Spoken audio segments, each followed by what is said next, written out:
This is the artificial intelligence voice of Chris Williamson narrating this pod-slice summary of the Modern Wisdom podcast.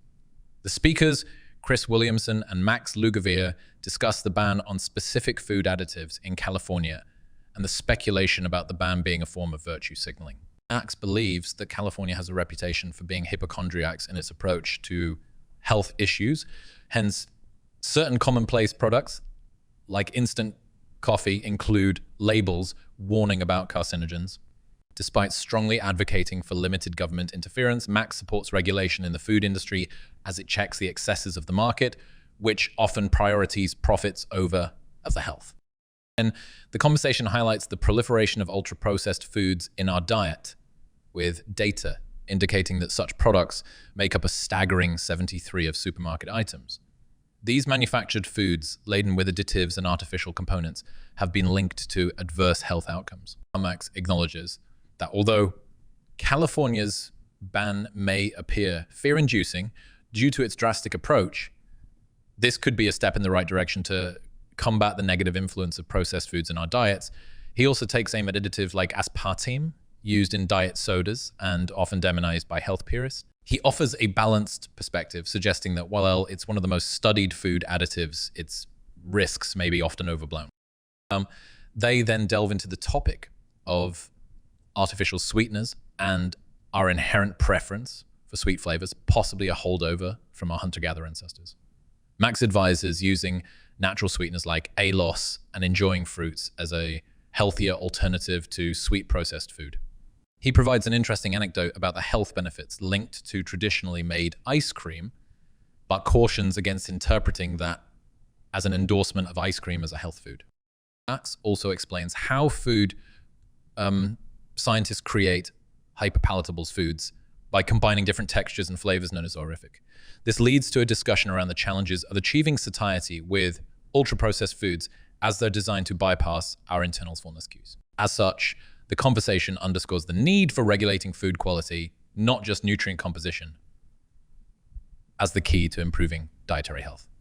In this part of the discussion, the speakers delve into the concept of ultra-processed foods within the NOVA nutrient profiling system created in Latin America.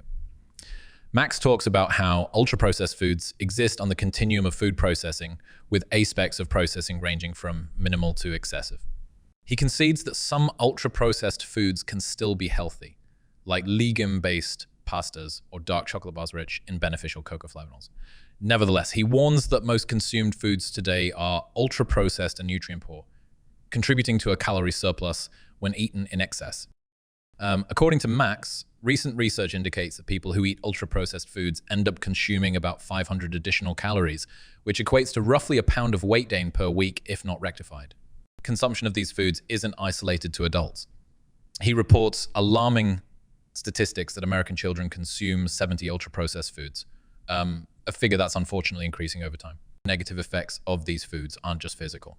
Max cites a growing number of studies linking such diets with poor mental health outcomes, including depression. Tackling the relationship between diet and mental health, they delve into the newly emerging field of nutritional psychiatry. Under a microscope is the question of cause and effect between ultra-processed foods and depression. Is it that depressed individuals consume more of these foods in the pursuit of comfort? Or do these foods exacerbate or even cause depressive symptoms? Although the research in this area is in its infancy, the SMILE trial at Deakin University in Australia indicates promising results for diet modifications. And they found people who adopt a Mediterranean-style diet, less processed and more palatable to Western palates, see a 3-fold increase in depression remission rates compared to the standard care. Max reiterates the importance of removing shame from food consumption and focusing more on overall dietary patterns rather than one-off meals. However, he does highlight that food comfort eating during low moods or depression needs to be understood. They argue that high sugar foods can lower the stress hormone cortisol, creating a temporary sense of relief. Additionally, these foods may evoke feelings of childhood or more peaceful times in people's lives. Conclusively, while understanding the potential harm of ultra-processed food, they call for a more human and empathetic approach linking mental health and dietary behaviors. They the host, Chris Williamson, and guest, Max Lugavere, dive deeper into the nuances of health trends, focusing on dietary habits and their impact on our health. Their dialogue introduces the term holistic derangement syndrome, referring to an obsession with health perfectionism. Examples span from nitpicking over whether the chef used seed oil or butter, to overemphasizing the minute details of a food's origin. They highlight the expectation effects theory through a study where the power of suggestion led participants to exhibit gluten intolerance symptoms, even though they'd consumed no gluten. They discuss the demonization of certain foods, like gluten and dairy, in the wellness industry, often causing confusion about which foods are beneficial.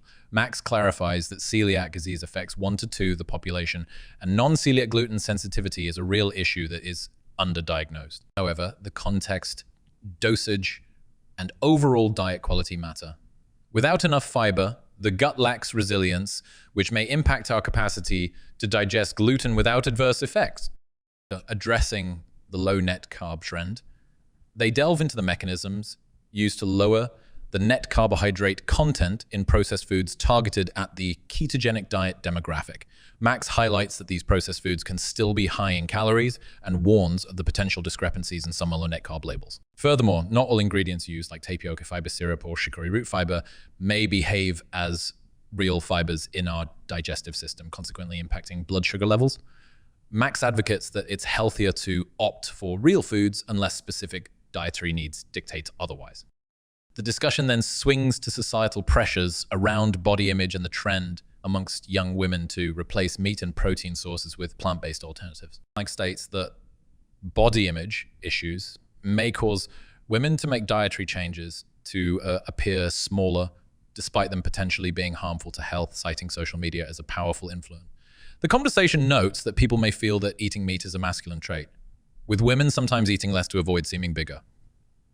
However, Max stresses the importance of an omnivorous diet for overall nutritional balance. Finally, they acknowledge the damaging wave of body dysmorphia, with male body dysmorphia predicted to outpace women's within the next 2 decades due to societal pressure to look a certain way.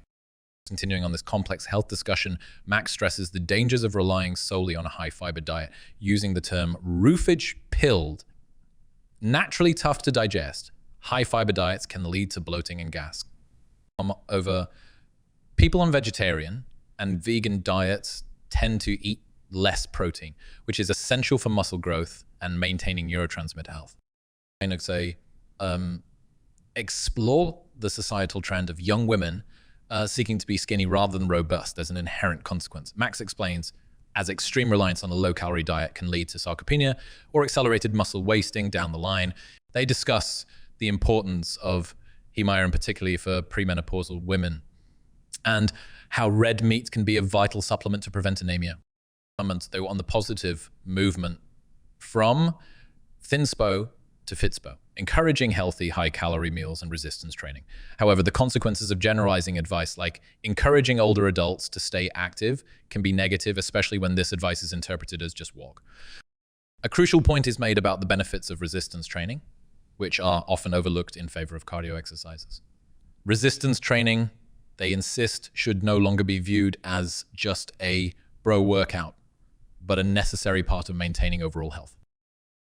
Max goes on to cite studies showing that even little amounts of daily exercise can significantly reduce the risk of diseases such as cancer. However, the issue lies in a majority of the Western population living largely sedentary lifestyles. Physical inactivity, coupled with other variables in our current environment, may be contributing to the increasing rates of early onset malignant cancers. They highlight a lifestyle hacks, a 10-minute walk after eating, which has multiple benefits, including improving insulin sensitivity, aiding digestion, controlling post-meal blood sugar spike, and increasing time spent outdoors. Consequently, simple activities like walking can be a potent tool for boosting overall health. In this segment of the Modern Wisdom podcast, host Chris Williamson and guest Max Lugavere delve further into the nuances of diet. They debunk the myth of an ideal step counter number and pivot into a discussion on the controversial topic of raising a child on a vegan diet. Max refers to this as potential child abuse, emphasizing the importance of nutrient-rich food for children's growth and development, particularly during pregnancy. They underscore the importance of proteins, choline, vitamin B12, and omega-3s in our diet. And nutrients that are abundant in animal products and not as readily available or efficiently processed in plant-based food. Lugavere points out that our understanding of what is essential, conditionally essential, and non-essential changes, continuously illustrating the complexity and individuality of human dietary needs. Lugavere also highlights the significance of constellation of nutrients or coexisting nutrients that can enhance each other's effects. As an example, he mentions how consuming vitamin C from an orange is more beneficial due to other associated compounds that enhance its absorption. This principle extends to nutrients found in animal products like vitamin B12, heme iron, carnitine, carnosine, and creatine, which are crucial for muscular health.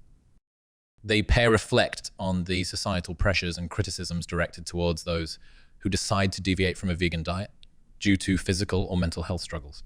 And they agree that maintaining a vegan diet often requires an advanced understanding of nutrition and careful planning to prevent nutrient deficiencies, a task that may be too demanding, especially for younger people still learning to navigate life. Lugavere then touches upon how our body's resilience to dietary changes diminishes as we age. He expresses concerns about older adults on plant-based diets who are not health enthusiasts, highlighting that maintaining muscle mass becomes increasingly challenging due to decreased protein consumption and anabolic resistance. He also reveals that some viral influencers covertly consume animal products while maintaining a vegan public persona. Addressing mental health concerns, Lugavere observes that animal products contain numerous nutrients essential for brain function, underscoring the far-reaching consequences of dietary choices on overall well-being. Journeying deeper into their exploration of diet and health, Chris Williamson and guest Max Lugavere discuss Lugavere's film Little Empty Boxes, the first dementia prevention film. This film documents Lugavere's emotional journey as a caretaker for his mother, who suffered from Lewy body dementia. The project is not only a tribute to his mother, but also a testament to the evolving field of dementia prevention, and aims to inform people about the preventable nature of dementia. And debunking some myths around neurodegeneration, Lugavere emphasizes that while there are genetic risk factors, such as the POA4LA, these account for a tiny percentage of Alzheimer's disease. He attributes the major cause instead to an interaction between genetic risk factors and environmental influences. Discussing diet as a pivotal environmental influence, Lugavere posits that adopting a diet primarily made up of ultra-processed foods can create inflammation in the body, excessive weight, and insulin resistance, all of which can raise the risk for Alzheimer's disease. He emphasizes the importance of ensuring that one is as insulin sensitive as possible. One way to do this is by optimizing protein in the diet and minimizing ultra-processed food consumption. Evidence linking robustness and strength to improved brain health is also presented, making a case for a lifestyle that includes regular exercise and resistance training. From the viewpoint of neurodegeneration prevention, Lugavere praises the Mediterranean diet and the dietary approaches to stop hypertension nutrition plan, collectively known as the MIND diet. He points out some of its limitations, for instance, its recommendation only for blueberries as a fruit, whereas he believes avocados could be the most beneficial fruit for the brain due to their highest proportion of fat-protecting antioxidants. And this crucial aspect ties back to his earlier emphasis on the brain being primarily made of polyunsaturated fats, which are chemically unstable and need protection. The conversation with Max Lugavere and Chris Williamson delves further into the links between cognitive health and lifestyle, with Lugavere driving home the harms of ultra-processed foods and the influence of diet on brain health. That adds yet another layer to the discussion by bringing up the importance of antioxidants protecting the brain, especially since it accounts for 25% of the body's oxygen metabolism, hence being extremely susceptible to oxidative stress. In this context, the high antioxidant content of avocados and potassium make them a superstar for brain health. The discourse shifts to the limitations of nutritional science, and Lugavere argues for a whole food diet over strictly adhering to any one nutrition plan, a nod to the diversity and individualism of nutrition. Furthermore, intriguingly, Lugavere does not downplay the role of brain training, but places it lower on the hierarchy of brain health factors, emphasizing that real-life experiences engaging cognitive processes help build the cognitive reserve. An intriguing tangent, the discussion broaches the topic of social relationships and their significance to cognitive health. Rather than isolating cognitive functions, the complexity of tracking the social intricacies of friendships highlights the computational power of the brain. The narrative unfolds further, exploring the detrimental effects of loneliness, comparing it to toxins like alcoholism, and underscoring the relevance of the quality of relationships on life longevity. The conversation takes a personal turn when Williamson asked Lugavere about his mother's take on his career as a health advocate. Lugavere admits his mother would be proud and recalls her role in nurturing his values of honesty and integrity, which plays such a pivotal role in his work today. He also talks about his responsibility in the audience he caters to. He emphasizes his quest for learning and challenging his biases and assumptions. The discussion concludes with Lugavere expressing gratitude for his audience and excitement for the release of his film, Little Empty Boxes. The conversation continues with Max Lugavere sharing further details about how enthusiasts and supporters can connect with his upcoming film, Little Empty Boxes. He shares details of a dedicated website that caters to providing updates about the movie, including local screenings, ways to participate, and advocacy information. Lugavere is excited about the prospect of involving people in his endeavors, including through his own podcast, The Genius Life. Despite the primarily serious tone of the dialogue, there are still traces of lighthearted camaraderie between Lugavere and host Chris Williamson. Lugavere promises Williamson a spot on his own podcast, a commitment he jokingly emphasizes. This bit adds to the friendly and casual essence of their conversation, making complex discussions on cognitive health and nutrition more palatable for listeners. Lugavere also mentions his active engagement on social media platforms, including Instagram and Twitter, where he shares his knowledge extensively and interacts with his followers. Notably, he doesn't just share. He's also committed to exploring, learning, and absorbing from interactions, which further enriches his perspectives. Interaction ends with Williamson expressing gratitude to Lugavere for his time and the valuable knowledge he brought to the conversation. Williamson then segues into teasing the audience about the next exciting episode of the Unmodern Wisdom podcast. The forthcoming episode will feature a talk with Dr. Andrew Huberman, a neuroscientist and tenured professor in the Department of Neurobiology at Stanford University School of Medicine, known for his dedicated research in brain function, brain plasticity, and neural regeneration, much to the excitement of their listeners. Check out the full podcast by clicking the link in the description below. Make sure to like, comment, and subscribe for more content like this. Thank you for listening to this podcast summary episode of the Pod Slice.